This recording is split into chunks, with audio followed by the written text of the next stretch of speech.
उद्देश्य। इस पाठ के अंत में हम निम्नलिखित सीखने में सक्षम हो जाएंगे। विकास के वादे, विभिन्न व्यक्ति विभिन्न लक्ष्यों पर चर्चा करने में, आय और अन्य लक्ष्यों का वर्णन करने में, राष्ट्रीय विकास को परिभाषित करने में, विभिन्न देशों या राज्यों की तुलना कैसे की जाए इसकी व्याख्या करने में, आय और अन्य मापदंडों का विश्लेषण करने में, सार्वजनिक सुविधाओं का वर्णन करने में, विकास की धारणीयता पर चर्चा करने में। विकास के वादे, विभिन्न व्यक्ति विभिन्न लक्ष्य। विकास एक व्यक्ति की कुल आय और जीवन स्तरों को बढ़ाकर वास्तविक वृद्धि को सुनिश्चित करता है। अलग अलग व्यक्तियों के लिए विकास लक्ष्य भिन्न होते हैं। उदाहरण के लिए, एक समृद्ध शहरी परिवार की लड़की को अपने भाई के समकक्ष ही आजादी मिलती है और वह यह निर्णय करने में सक्षम है कि वह जीवन में क्या करना चाहती है। उसे अपनी पसंद की आजादी है। आय और अन्य लक्ष्य या आकांक्षाएं। लोग अपनी रोजमर्रा की जरूरतों को पूरा करने के लिए अधिक वेतन प्राप्त करना चाहते हैं। कंपनियां नकदी जैसी भौतिक वस्तुएं प्रदान करती हैं। फिर भी इसके अतिरिक्त लोगों को स्वावसर, सुरक्षा और दूसरों का आदर जैसी अभौतिक वस्तुएं भी चाहिए। कभी-कभी लोचता, सुरक्षा और स्नेह संबंध अधिक मंजूरी या अधिक उपभोग से अधिक महत्वपूर्ण हो जाते हैं, क्योंकि जीने के लिए केवल भौतिक वस्तुएं ही पर्याप्त नहीं है। कुछ संगठन वेतन कम देते हैं, लेकिन नियमित रोजगार प्रदान करते हैं जो सुरक्षा की भावना को बढ़ाता है। दूसरे मामले में कुछ संगठन अधिक वेतन देते हैं, लेकिन कार्य की सुरक्षा नहीं देते हैं। ऐसी नौकरी सुरक्षा की भावना को कम करती है। राष्ट्रीय विकास और प्रति व्यक्ति आय। राष्ट्रीय विकास को किसी राष्ट्र की अपने नागरिकों के जीवन स्तर में सुधार करने की क्षमता के रूप में परिभाषित किया जा सकता है। वे कारक जिन पर नागरिकों का जीवन स्तर निर्भर करता है: प्रति व्यक्ति आय, सकल घरेलू उत्पाद, साक्षरता दर, स्वास्थ्य उपलब्धता। विभिन्न देशों या राज्यों की तुलना कैसे की जाए? विभिन्न देशों या राज्यों के आर्थिक विकास की तुलना के विभिन्न आधार हो सकते हैं। आय, साक्षरता, जनसंख्या, जीडीपी प्रति व्यक्ति, जीवन प्रत्याशा, साक्षरता दर, गरीबी के उपाय, जनसांख्यिकीय संकेतक और रोग सूचक। किसी एक देश के लोगों की आय उस देश की बाजार क्षमता को दर्शाती है। सकल घरेलू उत्पाद से पता चलता है कि प्रत्येक देश में कितना अच्छा उत्पादन किया जा रहा है और बेचा अर्थात उपभोग किया जा रहा है। जीवन प्रत्याशा स्वास्थ्य सेवाओं और पर्यावरण के बारे में जानकारी प्रदान करती है। गरीबी के उपाय बहुत गरीब लोगों के बारे में जानकारी प्रदान करती है। साक्षरता उन लोगों की स्थिति के बारे में बताती है जो सरलता से एक दूसरे के साथ बातचीत करने में सक्षम है। प्रति व्यक्ति आय के मापदंड का उपयोग करने की निम्नलिखित सीमाएं हैं। यह आय के वितरण को नहीं दर्शाती हैं। यह शिशु मृत्यु दर, साक्षरता दर, स्वास्थ्य देखभाल आदि जैसे अन्य कारकों की अनदेखी करती है। कम प्रति व्यक्ति आय वाले देशों की तुलना में अधिक प्रति व्यक्ति आय वाले देश अधिक विकसित हैं। विश्व बैंक रिपोर्ट। विश्व बैंक द्वारा दी गई विश्व विकास रिपोर्ट में देशों को वर्गीकृत करने में प्रति व्यक्ति आय मापदंड का उपयोग किया जाता है। 2013 में प्रतिवर्ष 12,736 अमेरिकी डॉलर या इससे अधिक प्रति व्यक्ति आय वाले देशों को समृद्ध देश कहा जाता है। मध्य पूर्व के देशों और कुछ अन्य छोटे देशों को छोड़कर समृद्ध देशों को विकसित देश भी कहा जाता है। 1045 अमेरिकी डॉलर या उससे कम की प्रति व्यक्ति आय वाले देशों को कम आय वाले देश कहा जाता है। भारत निम्न मध्यम आय वाले देशों की श्रेणी में आता है, क्योंकि वर्ष 2013 में प्रति व्यक्ति आय 1570 अमेरिकी डॉलर प्रति व्यक्ति दर्ज की गई थी। आय और अन्य मापदंड। लोगों के विकास लक्ष्य को प्राप्त करने के लिए आय जैसी भौतिक वस्तुओं के साथ साथ उन्हें स्वतंत्रता, सुरक्षा और दूसरों का आदर जैसी अभौतिक वस्तुएं भी चाहिए। एक राष्ट्र के विकास के लिए एक औसत आय या प्रति व्यक्ति आय आवश्यक है।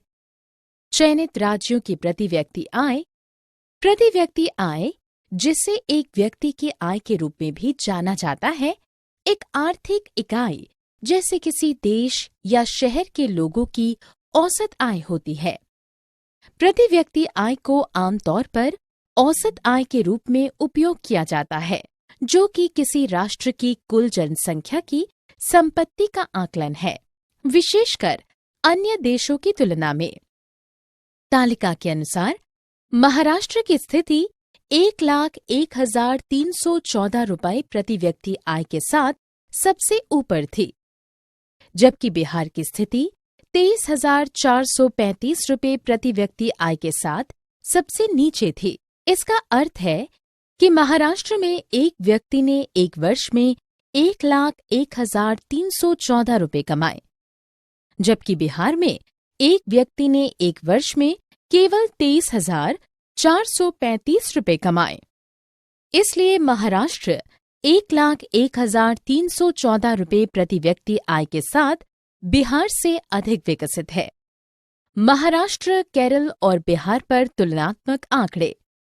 किसी राष्ट्र का विकास साक्षरता दर पर भी निर्भर करता है। एक सर्वेक्षण के अनुसार केरल में जन्म लेने वाले 1000 बच्चों में से 12 बच्चों की एक वर्ष की आयु पूरी करने से पहले मृत्यु हो गई, लेकिन महाराष्ट्र में पैदा हुए 1000 बच्चों में से 25 बच्चों की एक वर्ष की आयु पूरी करने से पहले मृत्यु हो गई और बिहार में पैदा हुए 1000 बच्चों में से 43 बच्चों की एक वर्ष की आयु पूरी करने से पहले मृत्यु हो गई। आखिरी कॉलम से पता चलता है कि केरल में 14 से 15 वर्ष के आयु वर्ग के 100 में से 78 बच्चे 8वीं कक्षा से आगे स्कूल नहीं जा रहे हैं। यह आंकड़े महाराष्ट्र और बिहार से अधिक हैं। सार्वजनिक सुविधाएं। सार्वजनिक सुविधाएं सरकार द्वारा प्रदान की जाती हैं। ऐसी सुविधाओं के उदाहरण हैं सार्वजनिक वितरण प्रणाली, जो कमजोर वर्गों को सब्सिडी वाली कीमतों पर उचित औसत गुणवत्ता वाले खाद्यान्न और अन्य आवश्यक वस्तुएं प्रदान करती है। सरकारी स्कूल, जो 14 साल की उम्र तक के सभी बच्चों के लिए 8वीं कक्षा तक की प्राथमिक शिक्षा बिल्कुल मुफ्त प्रदान करते हैं। सरकारी अस्पतालों और दवाखानों में सभी को स्वास्थ्य देखभाल सब्सिडी दरों पर प्रदान की जाती है। इसमें बाहरी मरीजों के साथ साथ अस्पताल में भर्ती मरीजों को दी जाने वाली सुविधाएं भी शामिल हैं।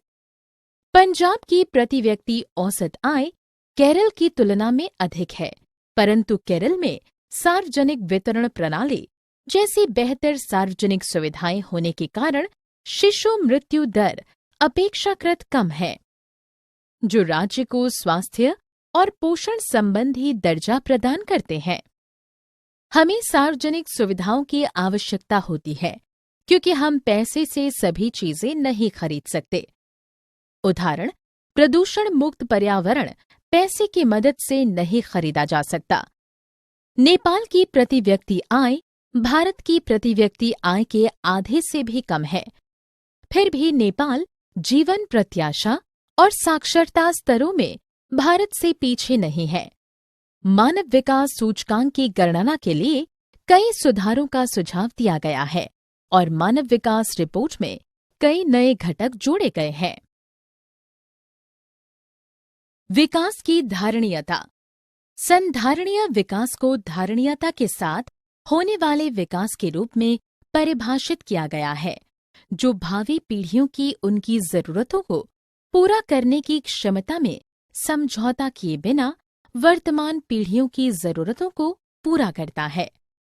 इसका अर्थ है कि विकास पर्यावरण को हानि पहुंचाए बिना होना चाहिए और वर्तमान में होने वाले विकास के लिए भावी पीढ़ी की जरूरतों के साथ समझौता नहीं होना चाहिए।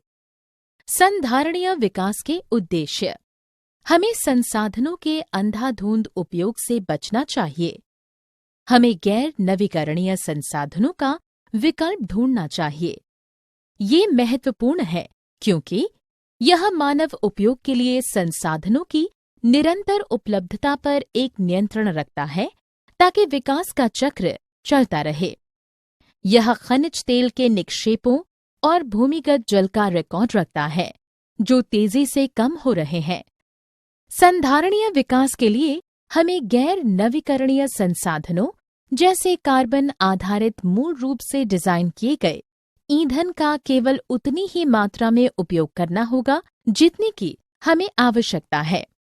भूमिगत जल जैसे कुछ नवीकरणीय संसाधनों की पुनरुत्पत्ति करने में काफी समय लगेगा, इसलिए हमें इस संसाधन का सीमित मात्रा में उपयोग करना चाहिए। शिशु मृत्यु दर।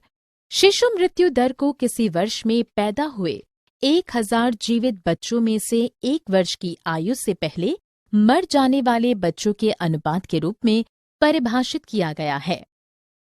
साक्षरता दर। साक्षरता दर को 7 वर्ष और उससे अधिक आयु के लोगों में साक्षर जनसंख्या के अनुपात के रूप में परिभाषित किया गया है। निवल उपस्थिति अनुपात। 14 और 15 वर्ष की आयु के स्कूल जाने वाले कुल बच्चों का उस आयु वर्ग के कुल बच्चों के साथ प्रतिशत को निवल उपस्थिति अनुपात कहा जाता है। सारांश। हमने जो कुछ सीखा है उसे संक्षेप में दोहराएं। विकास। विभिन्न व्यक्ति, विभिन्न लक्ष्य, विभिन्न व्यक्तियों के विकास लक्ष्य अलग अलग हो सकते हैं। आय और अन्य लक्ष्य। अधिक आय, बराबरी का व्यवहार, आजादी, नौकरी की सुरक्षा, परिवार के लिए सुविधाएं, पर्यावरण स्वस्थ और सुरक्षित। संधारणीयता। भविष्य की पीढ़ियों की उत्पादकता को हानि पहुंचाए बिना नियमित प्रक्रिया और वर्तमान पीढ़ी की आवश्यकता को पूरा करना। संधारणीय विकास। आसपास को हानि पहुंचाए बिना विकास। औसत आय। देश की कुल आबादी द्वारा विभाजित देश की कुल आय। राष्ट्रीय आय। देश के भीतर उत्पादित अंतिम माल के मूल्य और विदेशी कारकों से आय का योग। शिशु मृत्यु दर। किसी वर्ष में पैदा हुए 1000 जीवित बच्चों में से 1 वर्ष की आयु से पहले मर जाने वाले बच्चों का अनुपात। साक्षरता दर। 7 वर्ष और उससे अधिक आयु के लोगों में साक्षर जनसंख्या का अनुपात। निवल उपस्थिति अनुपात। 6 से 10, 14 और 15 वर्ष के आयु वर्ग के स्कूल जाने वाले कुल बच्चों का उस आयु वर्ग के कुल बच्चों के साथ प्रतिशत।